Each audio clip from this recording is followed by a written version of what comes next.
നമുക്കൊപ്പം ആരോഗ്യ വിദഗ്ധൻ ഡോക്ടർ NM അരുൺ തത്സമയം ചേരുന്നുണ്ട്. ഡോക്ടർ അരുൺ, സ്വാഗതം ചർച്ചയിലേക്ക്.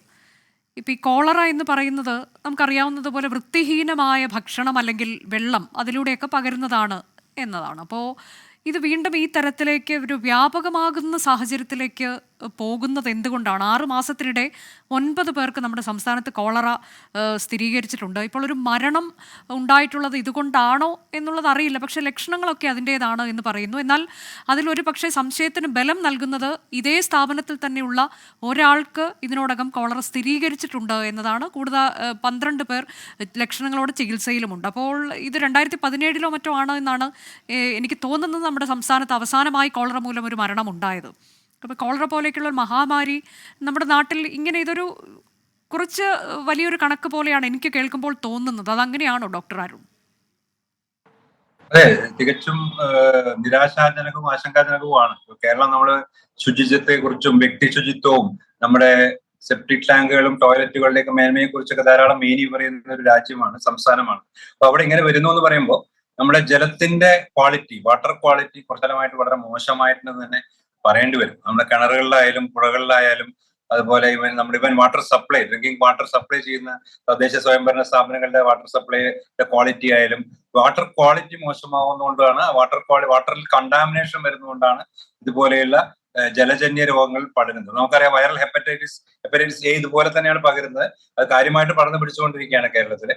അതിപ്പോൾ ഇതാ കോളറ. അത് നമ്മുടെ വെള്ളത്തിൽ ഈ രോഗാണു കലർന്ന മലത്തിന്റെ അംശം വെള്ളത്തിലേക്ക് വരുമ്പോഴാണ് സാധാരണ സ്പ്രെഡ് ചെയ്യുന്നത്. പിന്നെ ഇതുപോലെയുള്ള സ്കൂളുകളിൽ അല്ലെങ്കിൽ ഇൻസ്റ്റിറ്റ്യൂഷൻസിലൊക്കെ തന്നെ ഒരാള് ടോയ്ലറ്റിൽ പോയിട്ട് കൈ ശരിക്കും വൃത്തിയാകാത്ത ആളുകളാണെങ്കിൽ വൃത്തിയാക്കാതെ വേറൊരാളെ തൊട്ടാലൊക്കെ അയാൾക്കും വരാം. പക്ഷെ കൂടുതലും ജലം വഴി തന്നെയാണ് വരുന്നത്. ശുചിത്വമില്ലാത്ത ജലം. അതുപോലെ തന്നെ അത് നമ്മൾ ഈ നെയ്യാറ്റിൻകരയുള്ള അവിടെ പോയി അന്വേഷിച്ചാൽ അധികം അവരുടെ സെപ്റ്റിക് ടാങ്ക് ലീക്ക് ഉണ്ടാവും. ഏതെങ്കിലും ഒരാൾക്ക് എവിടുന്നെങ്കിലും ഒരു അസുഖം കിട്ടിക്കഴിഞ്ഞാൽ അത് അവിടുത്തെ കിണറ്റിലേക്ക് പോയിട്ടുണ്ടാവും. ആ കിണറ്റിലെ വെള്ളം ശരിക്കും പ്യൂരിഫൈ ചെയ്യാതെ കുടിക്കുന്നുണ്ടാവും. അങ്ങനെയാണ് ഇത് ഒരുപാട് പേർക്ക് ഒരുമിച്ച് വരുന്നത്. അപ്പോൾ നമ്മുടെ ആ വെള്ളത്തിന്റെ ക്വാളിറ്റി വളരെ മോശമാണ്. നമ്മുടെ പേഴ്സണൽ ഹൈജീൻ ആണെങ്കിലും നമ്മുടെ എല്ലാ ശുചിത്വ മെഷേഴ്സ് എല്ലാം നമ്മൾ കുറച്ചുകൂടി കാര്യമായിട്ട് ശ്രദ്ധിക്കേണ്ട ഒരു സ്ഥിതിയാണ് ഇപ്പോൾ കാണുന്നത്. ഒരു അസുഖം മാത്രമല്ല, ഇപ്പൊ കോളറ വരാം, ടൈഫോയിഡ് വരാം. നമുക്കിപ്പോ പാലക്കാട് ഒരു കഴിഞ്ഞ വർഷം കുറെ കാലത്തിന് ശേഷം, ഒരു 15-20 വർഷത്തിന് ശേഷമാണ് ഏറ്റവും അധികം ടൈഫോയിഡ് പാലക്കാട് കണ്ടത് കഴിഞ്ഞ വർഷം 2023. അപ്പൊ ഇതും ഇതുപോലെ തന്നെ വരുന്നതാണ്. അപ്പൊ വേറെ ചില കാരണങ്ങൾ കൂടി ഉണ്ടാവും. പ്രത്യേകിച്ച് നമുക്ക് കുറെ കാലമായിട്ട് ഈ അസുഖം ഇത് ഇവിടെ വരാത്തത് കൊണ്ട് നമ്മുടെ സസെപ്റ്റിബിൾ പോപ്പുലേഷൻ വളരെ കൂടുതലാണ്. പ്രത്യേകിച്ച് ഹെപ്പറ്റൈറ്റിസ് എ ഒക്കെ പറയുമ്പോൾ സസെപ്റ്റിബിൾ പോപ്പുലേഷൻ കൂടുതലാണ്. ഈ രോഗാണുവായിട്ട് നമ്മുടെ ശരീരത്തിന് പരിചയമില്ലാത്ത ഒരു തലമുറയാണ് വരുന്നത്. നമ്മളുടെ വെള്ളത്തിന്റെ ക്വാളിറ്റി വളരെ മോശമായി പോയിട്ടുണ്ട്. ഒരു പക്ഷേ പലപ്പോഴും നമ്മുടെ ഈ ഡ്രെയിനേജ് സിസ്റ്റത്തിലൊക്കെ ഒരുപാട് പാകപ്പിഴകൾ ഉള്ളത് കൊണ്ട് ഈ ഡ്രെയിനിൽ നിന്ന് മറ്റേ ഫീക്കൽ ഡ്രെയിൻ ആണെങ്കിലും മറ്റു ഡ്രെയിൻ ആണെങ്കിലും വെള്ളത്തിലേക്ക് കലരുന്നുണ്ട്. ആ വെള്ളം ശുചിയായിട്ട് നമ്മൾ ശരിക്കും ഉപയോഗിക്കുന്നില്ല. നമ്മുടെ ഫിൽട്രേഷൻ അല്ലെങ്കിൽ നമ്മൾ തിളപ്പിച്ച് ഉപയോഗിക്കുന്നില്ല. അല്ലെങ്കിൽ നമ്മുടെ ഈ തദ്ദേശ സ്വയംഭരണ സ്ഥാപനങ്ങൾ ചെയ്യുന്ന ഫിൽട്രേഷൻ കറക്റ്റ് ആവുന്നില്ല, ക്ലോറിനേഷൻ കറക്റ്റ് ആവുന്നില്ല. അങ്ങനെ പല പല പ്രശ്നങ്ങൾ കാരണമായിരിക്കണം ഇങ്ങനെ ജലജന്യ രോഗങ്ങൾ കാര്യമായിട്ട് പടർന്നു പിടിക്കുന്നത്. ഇനി അത് പടർന്നു പിടിച്ചാൽ ഒരു മരണം ഉണ്ടാവുന്നത് പറയുന്നത് വളരെ മോശപ്പെട്ട കാര്യമാണ്. ഒരു ആരോഗ്യരക്ഷാ സംവിധാനത്തിനെ കുറിച്ച് നോക്കുമ്പോൾ മോശപ്പെട്ട കാര്യമാണ്. ചില IV ഫ്ലൂയിഡ്സ് ഡ്രിപ്പ് കൊടുത്താൽ ഭേദമാവുന്നതാണ് സത്യം പറഞ്ഞാൽ കോളറ. അപ്പൊ അത് പെട്ടെന്ന് തന്നെ ആള് നിർജ്ജലീകരണം കാര്യമായിട്ടുണ്ട് എന്ന് മനസ്സിലാക്കി മണിക്കൂറുകൾ കൊണ്ട് തന്നെ ഡ്രിപ്പ് കൊടുക്കാൻ സാധിക്കും. ഡ്രിപ്പ് നമുക്ക് ഏത് ആശുപത്രിയിൽ നിന്ന് കൊടുക്കാൻ സാധിക്കുമല്ലോ. അപ്പൊ ഒരു IV ഫ്ലൂയിഡ്സ് കൊടുത്തു കഴിഞ്ഞാൽ തന്നെ മരണം തടയാൻ സാധിക്കേണ്ടതാണ്. പക്ഷെ ഒരു മരണം കൂടി ഉണ്ടായി എന്ന് പറയുന്നത് വളരെ മോശം തന്നെയാണ്.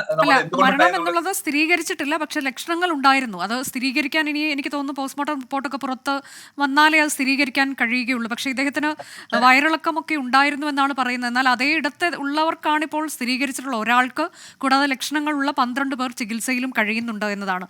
ഇതിലൊരു പ്രധാനപ്പെട്ട കാര്യം ഡോക്ടർ, ഇപ്പോൾ ഇതിൻ്റെ ഒരു ലക്ഷണം എന്ന് പറയുന്നത് ഇതെന്താണ് എന്നതൊന്നും തിരിച്ചറിയാൻ പോലും, അല്ലെങ്കിൽ നമ്മൾ അത്രയധികം ഒരു ശ്രദ്ധ കൊടുക്കാത്ത തരത്തിലേക്കാകാം ഇത് വയറിളക്കം, ഛർദി എന്നൊക്കെ പറഞ്ഞു വരുമ്പോൾ പെട്ടെന്നത് കോളറ എന്നതിലേക്ക് നമ്മൾ ആ ഒരു തരത്തിലേക്ക് നമ്മൾ ചിന്ത പോകില്ല എന്ന് തോന്നുന്നു, അല്ലേ? അതെ, ശരിക്കും നമ്മൾ അധികം കേസുകൾ കാണാത്തതുകൊണ്ട് അങ്ങനെ പോകുന്നില്ല. പക്ഷെ പ്രത്യേകിച്ച് നമ്മൾ അതിനെ പറയുന്ന വയറ്റിന്ന് വളരെ വളരെ ഏറ്റവും അധികം ലൂസ് മോഷൻ ഉണ്ടാവുന്നത് കോളറയിലാണ്. ഒരു മണിക്കൂറില് 1 ലിറ്ററൊക്കെ പോവുക എന്നാണ് പറയുന്നത്. വലിയ ആളുകളിൽ, കുട്ടികളിലാണെങ്കിൽ ഒരു അര ലിറ്ററൊക്കെ പോവുക. 1 മണിക്കൂറിൽ 1 ലിറ്ററൊക്കെ പോവാന്ന് പറയുമ്പോൾ നമ്മുടെ ശരീരത്തില് പെട്ടെന്ന് നിർജ്ജലീകരണം ഉണ്ടാവുക. യൂഷ്വലി റൈസ് വാട്ടർ സ്റ്റൂൾ എന്ന് പറയും, കഞ്ഞിവെള്ളം പോലെയുള്ള മലമ്പൂവാണ്. അപ്പൊ കഞ്ഞിവെള്ളം പോലെ തന്നെ വെളുത്തിട്ട് നമ്മുടെ യൂഷ്വൽ മരത്തിന്റെ കളർ ഇല്ലാതെ കഞ്ഞിവെള്ളം പോലെയുള്ള ഒരു വൈറ്റ്, ഒരു പെയിൽ വൈറ്റ് ആയിട്ടുള്ള സ്റ്റൂള് പോവുകയാണെങ്കിൽ കൊളറ ആവാനുള്ള സാധ്യത വളരെ കൂടുതലാണ്. അപ്പൊ എത്ര പോകുന്നുണ്ട്, കുറച്ചധികം പോകുന്നുണ്ടെങ്കിൽ ഇമ്മീഡിയറ്റ് ആയിട്ട് ഏതെങ്കിലും ആശുപത്രിയിൽ പോയിട്ട് കൊളറയാണെന്ന് കണ്ടുപിടിക്കേണ്ട ആവശ്യമൊന്നുമില്ല.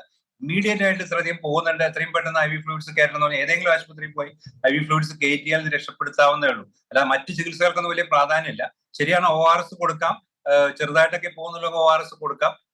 ഈ ORSന്റെ കാര്യമൊക്കെ നമ്മൾ പറയുന്നത് നമുക്ക് തീരെ സൗകര്യമില്ലാത്ത സ്ഥലങ്ങളൊക്കെ ORS പ്രാധാന്യമുണ്ട്. പക്ഷെ കേരളം പോലെ ഒരു സ്ഥലത്ത് എനിക്ക് തോന്നുന്നു മുക്കും മൂലയിലും ആശുപത്രികളും ക്ലിനിക്കുകളും IV ഫ്ലൂയിഡ്സ് കൊടുക്കാനുള്ള സംവിധാനങ്ങൾ ധാരാളമുള്ള ഒരു സ്ഥലത്ത് ഒരുപക്ഷെ എനിക്ക് തോന്നുന്നു ഇത്രയും പെട്ടെന്ന് ഇങ്ങനെയുള്ള വയറിളക്കം വരുമ്പോൾ ആ നിർജ്ജലീകരണം തടയാൻ വേണ്ടിയിട്ട് നിങ്ങൾ ഏതെങ്കിലും ആശുപത്രിയിൽ അത്യാഹിത വിഭാഗത്തിൽ 2 മണിക്കൂർ കാത്തിരിക്കുന്നല്ല വേണ്ടത്. നിങ്ങൾ എത്രയും പെട്ടെന്ന് ഈ വയറിളക്കമാണ് പ്രശ്നം, ഡ്യൂട്ടിയിലെ ഡോക്ടറെ കണ്ടിട്ട് അല്ലെങ്കിൽ ഇവൻ ഡോക്ടറിനെ കാണുന്ന നഴ്സിനെ കണ്ടിട്ട് IV ഫ്ലൂയിഡ്സ് കയറ്റി കഴിഞ്ഞാൽ അതിന് റിംഗർ ലാക്ടേറ്റ് ഫ്ലൂയിഡ് നമ്മൾ കയറ്റുക. അത് കയറ്റി കഴിഞ്ഞാൽ തന്നെ 3-4 ബോട്ടിൽ കയറ്റുമ്പോൾ തന്നെ നമുക്ക് ആ പേഷ്യന്റിനെ രക്ഷിക്കാൻ സാധിക്കും.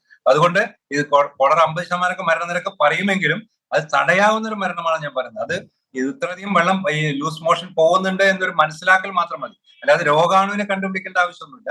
നമ്മൾ ഇനിയിപ്പോ പ്രത്യേകിച്ച് ഇപ്പൊ ആ ഏരിയയിൽ എന്ത് വയറിളക്കം ഉണ്ടായാലും എത്രയും പെട്ടെന്ന് ഹോസ്പിറ്റലിൽ എത്തിയിട്ട് ഫ്ലൂയിഡ്സ് കയറ്റുക, ചില കൊളറ ആവാം എന്നുള്ള ഒരു ഭയം കൊണ്ട്. ഇനി അവിടെ മാത്രമല്ല, എവിടെയാണെങ്കിലും വയറിളക്കം കുറച്ച് കൂടുതൽ ഉണ്ടെങ്കിൽ അത് നമ്മളൊന്ന് ശ്രദ്ധിക്കണം എന്ന് മാത്രമേ ഉള്ളൂ. അതെ, അതിൽ തന്നെ ഇപ്പോൾ ഞാൻ വായിച്ചത് അത് അങ്ങനെയല്ല എന്നുണ്ടെങ്കിൽ ഡോക്ടർ തീർച്ചയായും തിരുത്തണം. പെട്ടെന്നുള്ള കഠിനമായ വയറുവേദന ഇല്ലാത്തത്, അതാണ് പെട്ടെന്നുള്ള കഠിനമായതും വയറുവേദന ഇല്ലാത്തതും വെള്ളം പോലെയുള്ള, അതായത് താങ്കൾ ഇപ്പോൾ പറഞ്ഞതുപോലെ പലപ്പോഴും കഞ്ഞിവെള്ളം പോലെയുള്ള വയറിളക്കം, ഇതാണ് രോഗലക്ഷണം എന്ന് പറയുന്നത്. അതായത് വയറുവേദന ഇല്ല. അതെ, ഇതിന് വയറിളക്കം മാത്രമേ തന്നെ ഉണ്ടാവുള്ളൂ, കാര്യമായിട്ട് വേറെ ഒന്നും ഇങ്ങനെ പോയിക്കൊണ്ടിരിക്കുക, ടാപ്പ് തുറന്നു വിട്ട മാതിരി പോവാന്നാണ് പറയാ. വേറെ വലിയ സിംറ്റംസ് ഉണ്ടാവും, ചിലർക്ക് വയറുവേദന ഛർദിയൊക്കെ ഉണ്ടാവാം, പനി ഉണ്ടാവാം, പക്ഷെ അതൊന്നും അത്ര കാര്യമായിട്ട് ഉണ്ടാവണമെന്നില്ല. അപ്പൊ ഇതാണ് ഇതിന്റെ മെയിൻ സംഭവം. അപ്പൊ അത് വളരെ പെട്ടെന്ന് തന്നെ ഡീൽ ചെയ്ത് കഴിഞ്ഞാൽ കംപ്ലീറ്റ് ക്യൂറുമാണ്. അതാണ് അതിന്റെ വ്യത്യാസം. അപ്പൊ നമ്മള് എത്രയും നമുക്ക് എനിക്കൊന്ന് കേരളത്തിലെ സംവിധാനങ്ങളൊക്കെ ഉണ്ട്. ഒരു പക്ഷേ ഇതുകൊണ്ട് പ്രത്യേകിച്ച് ഈ മറ്റേ മെന്റലി എനിക്കൊന്ന് എങ്ങനത്തെ സ്കൂളുകളാണ് സംഭവിച്ചതെന്ന് എനിക്കറിയില്ല.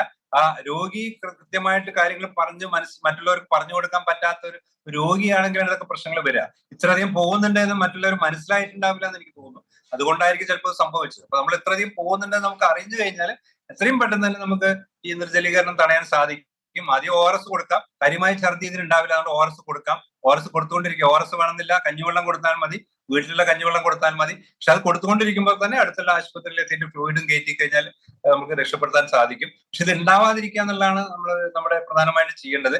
അതിന് നമുക്ക് ഓരോ അസുഖത്തിനും, ഇപ്പൊ ടൈഫോയിഡ്, കോളറ, ഹെപ്പറ്റൈറ്റിസ്, എല്ലാ അസുഖത്തിനും വാക്സിൻ എടുക്കുകയും ആ രീതിയിലേക്ക് പോകുന്നതിന് പകരം നമ്മുടെ ജലത്തിന്റെ ക്വാളിറ്റി അഷ്യൂർ ചെയ്യുക. നമുക്കറിയാം, എനിക്ക് തോന്നുന്നു യൂറോപ്യൻ രാജ്യങ്ങളിൽ പോയവർക്ക് അറിയാം, അവിടെ ടാപ്പ് വെള്ളം കുടിക്കുന്ന ആളുകളാണ് അവര്. പക്ഷെ അവരുടെ ജലത്തിന്റെ, വെസ്റ്റേൺ യൂറോപ്യൻ രാജ്യങ്ങളിൽ അവരുടെ ജലത്തിന്റെ ക്വാളിറ്റി അവർക്ക് അത്രയും വിശ്വാസമുണ്ട്. നമുക്ക് ടാപ്പ് വെള്ളം കുടിക്കുന്ന കാര്യം മാത്രമല്ല, ഫിൽറ്റർ ചെയ്ത വെള്ളം പോലും കുടിക്കാൻ, അല്ലെങ്കിൽ തിളപ്പിച്ചാറിയ വെള്ളം തന്നെ കുടിക്കാനുള്ള മടിയുള്ള ഒരു ആളുകളാണ് നമ്മൾ. എന്തുകൊണ്ടെന്ന് വെച്ചാൽ അത്രയധികം നമ്മുടെ ജലത്തിന്റെ ക്വാളിറ്റി വളരെ മോശമാണ്. ജലത്തിന്റെ ക്വാളിറ്റി മെച്ചപ്പെടുത്താൻ വേണ്ടിയിട്ടാണ് സർക്കാർ പ്രയത്നിക്കേണ്ടത്. അങ്ങനെയാണെങ്കിൽ നമുക്ക് ഈ ഒരു കൊളറ മാത്രമല്ല, ഒരുവിധം എല്ലാ ജലജന്യ രോഗങ്ങളെയും നമുക്ക് തടയാൻ സാധിക്കും. അതെ, ഇപ്പോൾ ഇതിൽ ഈ മരണമടഞ്ഞ കുട്ടിയുടെ മാതാവ് പറയുന്നത് മകന് ഒരു അസുഖവും ഉണ്ടായിരുന്നില്ല എന്നതാണ്. പക്ഷേ അദ്ദേഹത്തിന് വയറിളക്കം ഉണ്ടായിരുന്നു എന്ന തരത്തിലേക്ക് റിപ്പോർട്ടുകൾ വരുന്നുണ്ട്. അത് തന്നെയാണ് ഞാൻ നേരത്തെ ചോദിച്ചത്. ഇത് ശ്രദ്ധിക്കപ്പെടാതെ പോകാനുള്ള സാധ്യത വളരെ കൂടുതലാണ്. ചിലപ്പോൾ ഛർദി കൂടി അതിനൊപ്പം ഉണ്ടെങ്കിലും അത് അത്രയധികം മറ്റ് ഭക്ഷ്യവിഷബാധയാകാം എന്നൊരു തരത്തിലേക്കൊക്കെ നമ്മൾ നിഗമനത്തിലേക്ക് എത്തും. ഇവിടെയും അത് തുടക്കത്തിൽ സംഭവിച്ചിട്ടുണ്ട് എന്നാണ് ഞാൻ മനസ്സിലാക്കുന്നത്, നെയ്യാറ്റിൻകരയിലും. എന്തു തന്നെയായാലും നമുക്ക് ഇതിന്റെ കാരണത്തിലേക്ക് പോകേണ്ട കാര്യമില്ല. ആളുടെ ഹൈഡ്രേഷൻ സ്റ്റാറ്റസ്, ആളുടെ ശരീരത്തിൽ നിർജ്ജലീകരണം ഉണ്ടെങ്കിൽ അത് ട്രീറ്റ് ചെയ്യാം. അത് ഏത് അസുഖമാണെങ്കിലും അത് ട്രീറ്റ് ചെയ്യാന്നുള്ളതാണ് ചെയ്യേണ്ടത്. അപ്പൊ അത് എത്രത്തോളം ട്രീറ്റ് ചെയ്തെന്ന് എനിക്കറിയില്ല, അത് എന്തുകൊണ്ട് മരണം സംഭവിച്ചു എന്ന് എനിക്കറിയില്ല. അതുകൊണ്ട് അതിനെക്കുറിച്ച് ഞാൻ ഡീറ്റെയിൽസിൽ പോകുന്നില്ല. പക്ഷെ സാധാരണ നിലയിൽ ഇപ്പൊ കോളറ ആണെങ്കിൽ നമ്മളത് കണ്ടുപിടിക്കാൻ നിൽക്കൊന്നും വേണ്ട. അത് കണ്ടുപിടിക്കുന്നതൊക്കെ പിന്നെ നമ്മൾക്ക് ആ പകർച്ചവ്യാധിയെ പറ്റി പഠിക്കാൻ വേണ്ടിയിട്ടാണ് അത് ടെസ്റ്റ് ചെയ്ത് പോസിറ്റീവ് ആണെന്ന് കണ്ടുപിടിച്ച് എങ്ങനെ വന്നു ഇനി തടയാൻ വേണ്ടിയിട്ടൊക്കെയാണ്. പക്ഷെ ചികിത്സയിൽ അതിന്റെ ട്രീറ്റ്മെന്റിൽ ഈ ടെസ്റ്റിന്റെ ആ പ്രാധാന്യം ഇല്ല. ചികിത്സയിൽ നമുക്ക് വയറിളക്കമാണ്, ഓക്കെ, അത് നിർജ്ജലീകരണം തടയാൻ വേണ്ടിയിട്ടുള്ള ചികിത്സ എത്രയും പെട്ടെന്ന് ചെയ്യാം. കോളറ ആ ഭാഗത്തുണ്ടെങ്കിൽ കുറച്ചുകൂടി ഊർജ്ജസ്വലമായിട്ട് ആ കാര്യങ്ങൾ ചെയ്യാം. അതാണ് നമുക്ക് ചെയ്യാനുള്ളൂ. ഈ മരണം എങ്ങനെ സംഭവിച്ചതിനെ കുറിച്ച് പഠിക്കണം. ചിലപ്പോൾ ഞാൻ പറഞ്ഞ മാതിരി ഒരു പ്രശ്നം എത്രത്തോളം പുറത്തേക്ക് പറയാതിരുന്നുകൊണ്ടായിരിക്കും, എത്രത്തോളം പോകുന്നുണ്ടെന്ന് അറിയാതിരുന്നുകൊണ്ടായിരിക്കാം ഇങ്ങനൊരു മരണം സംഭവിച്ചത് എനിക്ക് തോന്നുന്നു. ചെറുപ്പമുള്ള ഒരാളാണ് മരിച്ചിട്ടുള്ളത്. അപ്പൊ അങ്ങനെ ഒരാൾ മരിക്കുമ്പോൾ കോളറ കൊണ്ടുള്ള മരണമാണെങ്കിൽ ഒരുപാട് അധികം വയറിളക്കം ഉണ്ടായിട്ടുണ്ടാവണം, ലിറ്റർ കണക്കിന് പോയിട്ടുണ്ടാവണം എന്നാണ് എനിക്ക് എന്റെ ഒരു അനുമാനം. അതെങ്ങനെയാണ് ഉണ്ടായിട്ടുള്ളത് എനിക്കറിയില്ല.